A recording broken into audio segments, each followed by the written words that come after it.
कहल जाला कि भाषा भोजपुरी है।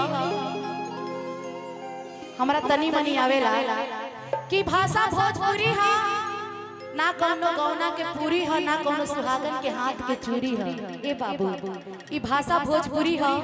अब बोले से पहले जानल आ बुझल दोनों बड़ा जरूरी है। अपना भोजपुरी भाषा खातिर जोरदार ताली बजा दे। सब कोई खाना खा ले बना भोजन सब कोई तो जोरदार तालियों के चाहिए। और कहना बका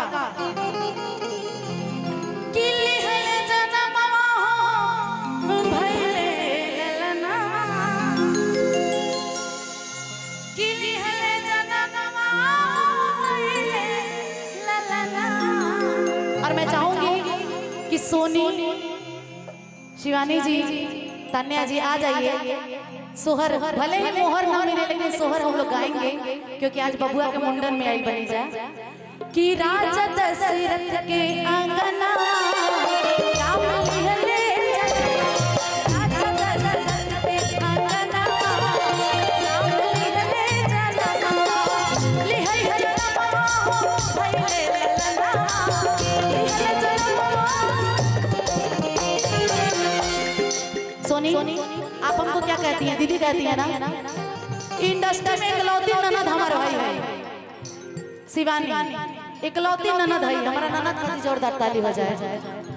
तू तो बहन हो, कुल बनारस वाले बहन है जा कि राजा दशरथ के अंगना राम लिहले जनम राजा दशरथ के अंगना राम लिहले जनम लिहले जनम भइले ललना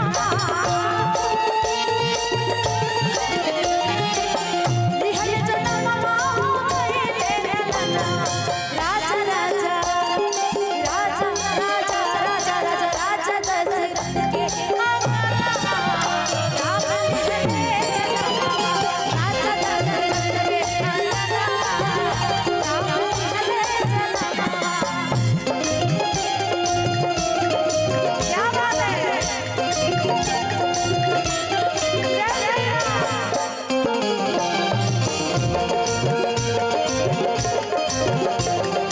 देवर जी आई आई आई आई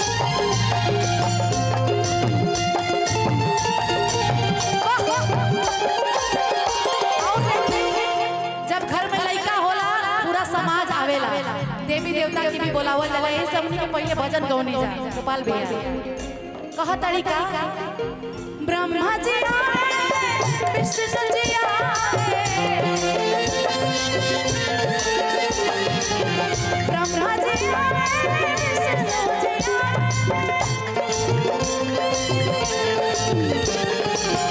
ब्रह्मा जी आए विष्णु जी आए ब्रह्मा जी आए विष्णु जी आए। कहा कि अतुल राय जी के अंगना। अच्छा अतुल भैया से के प्यार करेला? केहू ना करेला?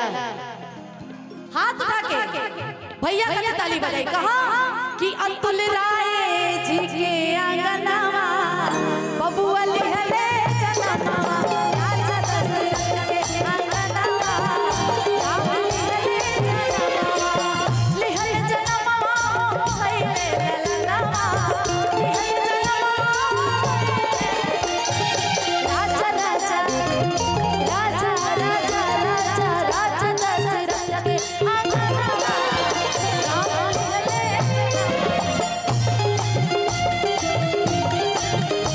लिहले अंतिम कहे के बाद कि झगड़े न दिया अरे हाय माने न दिया झगड़े न दिया।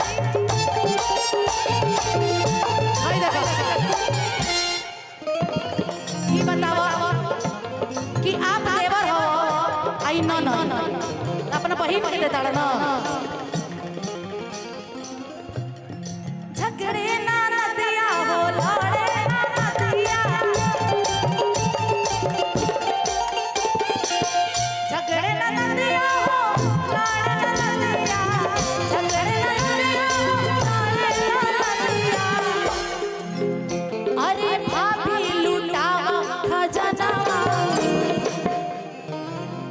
लागत कि सब कोई खाली पूरी खाए आइल बा, खा ले बा, पेट भर गइल बा, पचावहो के तो पड़े ना।